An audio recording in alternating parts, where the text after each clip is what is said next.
पंजाब को कम पानी मिल रहा है। सूबाई हुकूमत ने पानी की तकसीम पर इरसा को खत लिख दिया। तकसीम गैर जानिबदाराना और नाइंसाफी करार दी गई। लिखा, पंजाब को शेयर से कम और सिंध को शेयर से ज़्यादा पानी देने से किसानों में बेचैनी बढ़ रही है। हम तनबीह कर रहे हैं कि नाइंसाफी से अमन अमान के मसाइल पैदा हो सकते हैं। किसानों में बेचैनी बढ़ रही है। पंजाब हुकूमत ने लिखा, सिंध को सक्खर बैराज पर राइस कैनाल को गैर कानूनी पानी की फराहमी छुपाई गई। खत में लिखा, हम तंबीह कर रहे हैं कि नाइंसाफी से अमन व अमान के मसाइल पैदा हो सकते हैं। मार्च में इरसा की मीटिंग्स के फैसलों पर अमल नहीं हो रहा है।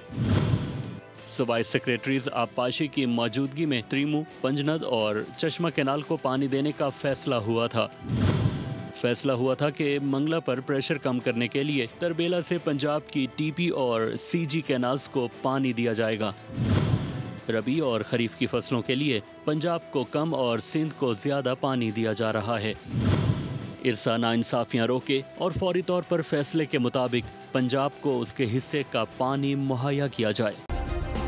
सब्सक्राइब करें और बेल दबाएं ताकि कोई खबर रह न जाए।